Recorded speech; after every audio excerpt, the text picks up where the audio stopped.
नमस्कार, मैं हूं जैस्मिन खान और स्वागत करती हूं आप सभी का हमारे health care channel D plus में। आज हमारे साथ खास बातचीत करने के लिए जुड़ी हैं doctor Vandana Mishra, MBBS, MS और gynaecologist, gold medallist, IVF specialist और सीड्स ऑफ इनोसेंस की केमिकल डायरेक्टर। तो आइए बात करते हैं डॉक्टर वंदना मिश्रा जी से। मैम, सबसे पहले बहुत बहुत स्वागत है आपका हमारे new D plus health care channel में। Thank you so much. Ma'am, मैं सबसे पहले आपसे जानना चाहूँगी कि आप अपने बारे में कुछ बताएं हमें और हमारे दर्शकों को। हेलो, नमस्ते। मैं डॉक्टर वंदना मिश्रा हूँ और मैं एक ऑब्स्टेट्रिक्स एंड गायनेकोलॉजिस्ट हूँ और मैंने स्पेशलाइज़ किया है आईवीएफ और रिप्रोडक्टिव मेडिसिन में। मेरी सारी पढ़ाई दिल्ली से हुई है। मैंने अपना MBBS lady Hardinge medical college से किया है और मैंने अपनी masters MS obs and gynae में UCMS university college of medical sciences new Delhi से ही किया है और मैंने अपना फेलोशिप कंप्लीट किया था दिल्ली से और इसके लिए मैंने फिर 1 साल की पढ़ाई विदेश से भी की है, स्पेन से भी किया है और फर्दर हम लोग ऑस्ट्रिया से भी मैंने इसके लिए पढ़ाई की है। और अब मैं यहाँ पटना में, बिहार पटना में पिछले लास्ट 2 इयर्स 2 साल से यहाँ सीड्स ऑफ इनोसेंस पे कार्यरत हूँ। मैम, हमें आप सीड्स ऑफ इनोसेंस के बारे में कुछ हमें और हमारे दर्शकों को बताइए। जी, seeds of innocence fertility clinic Patna का जो ये सेंटर है ये पिछले 2 साल से स्टार्ट हुआ है और यहीं नहीं, हमारे 7 to 8 सेंटर्स हैं दिल्ली और एनसीआर में।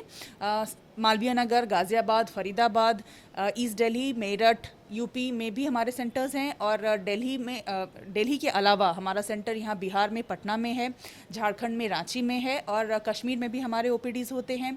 और बिहार में यहाँ के अलावा हम लोगों का जो सैटेलाइट सेंटर है वो सिवान में भी है और हम लोगों के पाइपलाइन में और भी अदर सेंटर्स हैं। और यही नहीं, हम लोग अफ्रीका के भी कुछ कंट्रीज़ में हमारी ओपीडीज़ और लैब चल रहे हैं। इतना ही नहीं, मैं ये कहना चाहूँगी कि हमारा जो सीड्स ऑफ इनोसेंस का सेंटर है ये पायनियर सेंटर है इनफर्टिलिटी मैनेजमेंट के लिए और हमारे पास अपना पहला ये ऐसा सेंटर है जिसके पास इन हाउस जेनेटिक टेस्टिंग की फैसिलिटी भी है। मतलब कि जो कपल्स को इनफर्टिलिटी के अलावा और भी प्रॉब्लम्स हैं, जो जेनेटिक प्रॉब्लम्स है, तो उनका भी इलाज हमारे पास होता है और वो हमारा इन हाउस ट्रीटमेंट होता है। उसके लिए उनको बाहर जाने की ज़रूरत नहीं है। तो आपने सीड्स ऑफ इनोसेंस के बारे में जाना। अब हम मैम से कुछ प्रोफेशनल टर्म में बात करते हैं जो हमारे दर्शकों के लिए खास होगा। मैम, मैं आपसे जानना चाहूँगी सबसे पहले कि इनफर्टिलिटी का क्या मतलब है।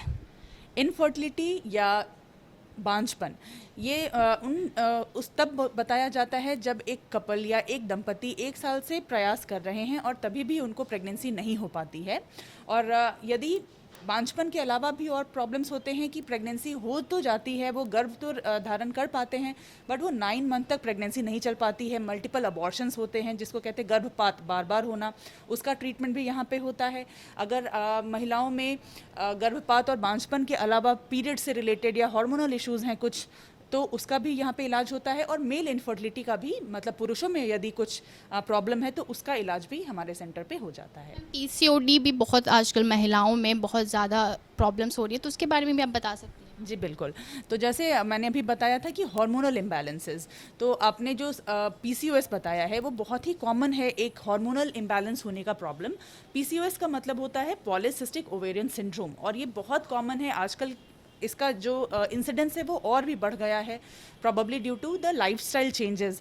जो हमारे सेडेंटरी लाइफस्टाइल है, हम लोग अब एक्सरसाइज ज़्यादा नहीं करते हैं, सनलाइट का एक्सपोजर कम हो गया है, डाइटरी चेंजेस हो गए हैं, स्लीप पैटर्न ख़राब हो गया है, स्ट्रेस, प्रोफेशनल स्ट्रेस, करियर से रिलेटेड स्ट्रेस जैसे बढ़ गए हैं, तो उसकी वजह से भी पॉलीसिस्टिक ओवेरियन सिंड्रोम का जो इंसिडेंस है वो बढ़ गया है। और इसमें मेन यही प्रॉब्लम होती है कि एग से रिलेटेड प्रॉब्लम होती है, जिसमें नॉर्मल से ज़्यादा एग्स होते हैं। तो शरीर में कुछ भी कम या ज़्यादा नॉर्मल से होना ठीक नहीं होता है। जब बहुत ज़्यादा एग्स होते हैं तो उसकी वजह से गर्ल्स को या वुमेन को ऐसी प्रॉब्लम्स होती हैं, वेट गेन के issues, excessive body hair, acne, pimples के इशू। और जब वो प्रेगनेंसी प्लान करते हैं तो यही दिक्कतें होती हैं कि प्रेगनेंसी नहीं हो पाती है, पीरियड्स उनके रेगुलर नहीं हो पाते हैं। सो ये एक समअप मैंने किया है ब्रॉडली कि पॉलीसिस्टिक ओवरी में क्या प्रॉब्लम्स होती हैं। तो ये काफ़ी घातक बीमारी से कह सकते हैं।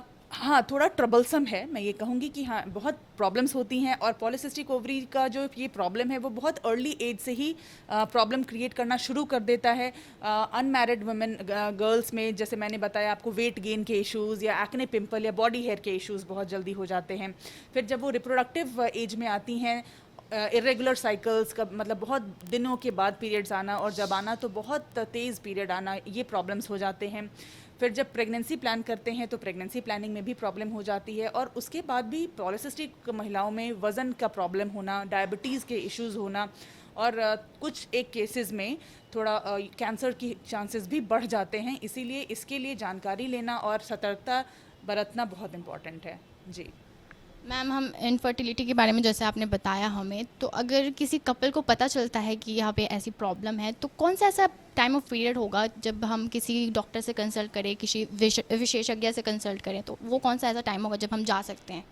ठीक है, तो जैसे कि मैंने बताया कि 1 साल हो गया है और फिर भी प्रेगनेंसी नहीं हो पाई है, तो हम लोग ये कपल्स को बताते हैं कि अब और ज़्यादा वेट मत करिए, क्योंकि जितनी ज़्यादा देर के बाद आप किसी भी स्पेशलिस्ट के पास आओगे, आपका प्रॉब्लम उतना ज़्यादा बढ़ सकता है।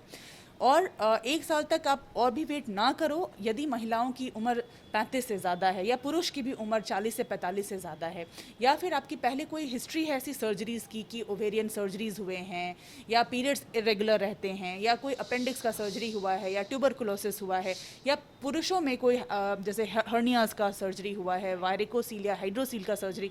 तो यदि पास्ट में आपकी ऐसी कोई हिस्ट्री रही है, तभी भी आप 1 साल तक वेट मत करिए, जल्दी ही आइए।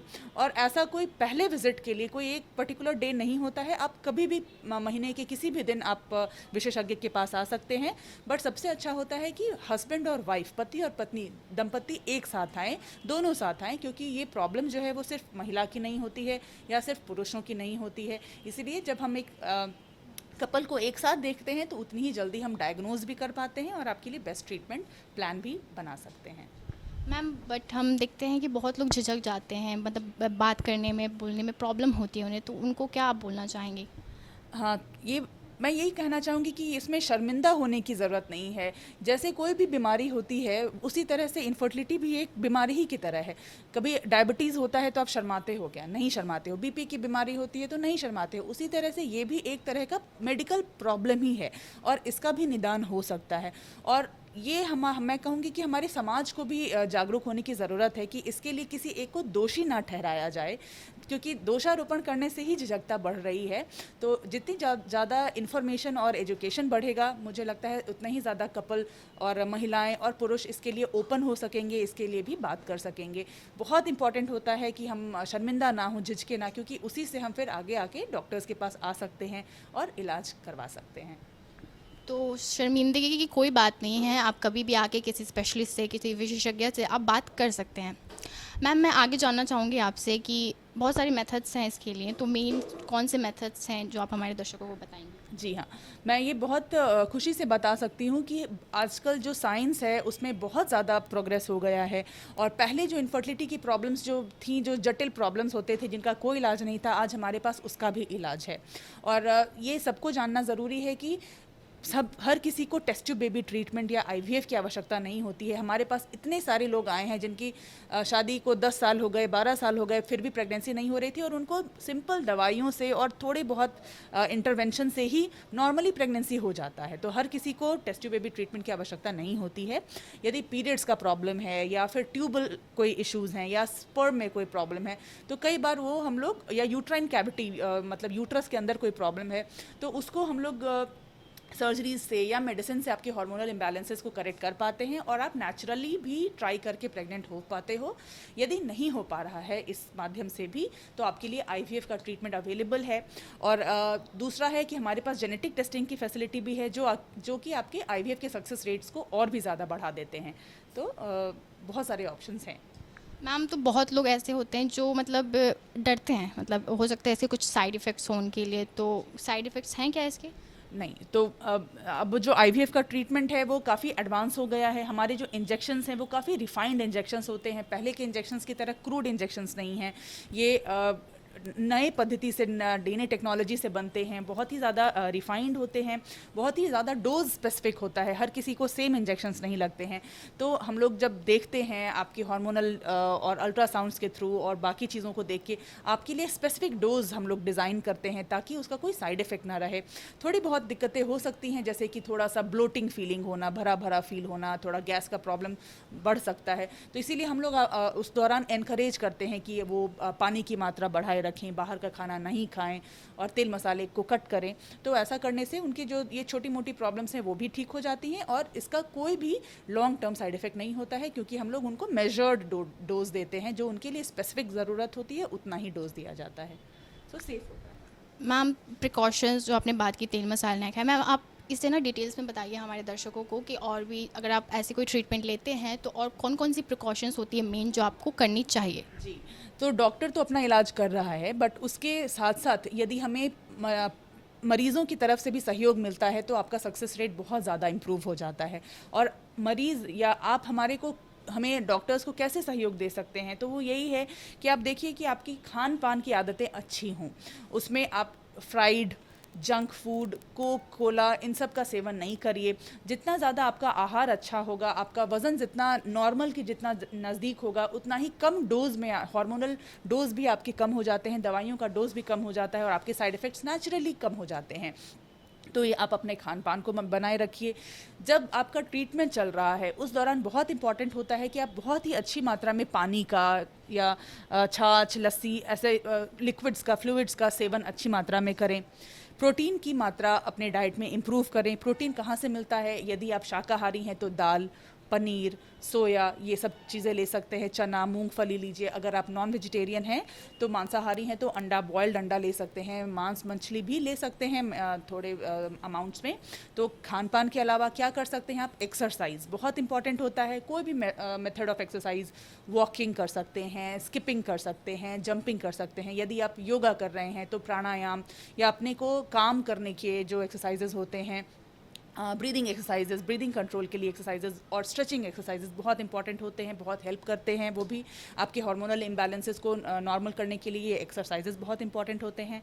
खान पान, एक्सरसाइज, देन स्लीप पैटर्न बहुत इंपॉर्टेंट होता है। आजकल बिल्कुल ऑपोजिट हो गया है स्लीप पैटर्न। लोग दिन में ज़्यादा देर तक सोते हैं और रात को बहुत देर से सोते हैं, तो ये मत करिए, क्योंकि उससे भी आपके हार्मोनल इम्बैलेंसेस बढ़ जाते हैं। मेलाटोनिन की जो सिक्रीशन का जो पल्स होता है वो बिल्कुल ख़राब, डिस्टर्ब हो जाता है। तो आप देखिए कि कम से कम 6 से 8 घंटे का आप रात का नींद बरकरार रखें।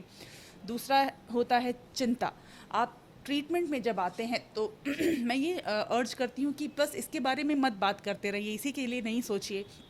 आपकी जो भी हॉबी है, आप जो भी काम करते हैं उसको परसू करिए, उसको कंटिन्यू करिए और इसके बारे में चिंता नहीं करिए। इससे आपके सक्सेस रेट्स इंप्रूव हो जाएंगे। जी बिल्कुल। मैम मैं आखिर में आपसे हमारे D+ के दर्शकों के लिए ख़ास कुछ टिप्स होंगी, एडवाइस होंगी, मतलब आपसे कैसे संपर्क करें, कैसे झिझक अपनी कम करें, कैसे एज अ फ्रेंड आके आपसे मिलें, अपनी प्रॉब्लम शेयर करें। बिल्कुल, हमें अपना दोस्त ही समझिए, ये सबसे ज़्यादा इम्पॉर्टेंट है। यहाँ पे हम लोगों को आपको हम लोगों से डरने की ज़रूरत नहीं होती है। हमारा क्लिनिक स्पेशली बहुत ही फ्रेंडली है, पेशेंट फ्रेंडली सेंटर है ये। हम लोग जैसे मैंने बताया कि आप दोनों साथ में आइए, हस्बैंड और वाइफ साथ में आइए। कोई भी झिझक है, कोई भी प्रॉब्लम है, खुल के हमारे साथ शेयर करिए। आपके सारे प्रॉब्लम्स को अच्छे से सुना जाता है। हम लोग आपकी डिटेल्ड हिस्ट्री लेते हैं, पूरा टाइम दिया जाता है आपसे बात करने के लिए और आपकी प्रॉब्लम्स को समझने के लिए। और जो मैंने अपना अभी आप लोगों को बताया है, खान पान, एक्सरसाइजेज, वेट इश्यूज़ और स्लीप पैटर्न को बरकरार रखिए। स्मोकिंग, अल्कोहल, धूम्रपान, इन सब से दूर रहिए और झिझकिए नहीं, शर्मिंदा नहीं होइए। जितनी जल्दी आइएगा उतना आसान ट्रीटमेंट मिलेगा, उतना अच्छा सक्सेस रेट मिलेगा। जी, तो बिल्कुल झिझकना नहीं है। एज अ फ्रेंड आप अपने डॉक्टर से कंसल्ट कर सकते हैं। तो ये थी हमारे साथ वंदना मिश्रा जी। मैम बहुत बहुत धन्यवाद आपका, आप हमसे जुड़ने के लिए, हमारे न्यू चैनल पे जुड़ने के लिए बहुत बहुत धन्यवाद ma'am. Thank you so much and all the best for your channel. Thank you. तो ये थी हमारे साथ डॉक्टर वंदना मिश्रा जी, जिन्होंने हमें बहुत सारी डिटेल्स बताई IVF से रिलेटेड, बांझपन से रिलेटेड। तो ऐसी ही तमाम जुड़ी समस्याओं से जुड़ी, सारी हेल्थ से जुड़ी रिलेटेड खबरों के लिए और सारे रोग को निरोग करने के लिए जुड़े रहे हमारे साथ D+। आपको रखे स्वस्थ।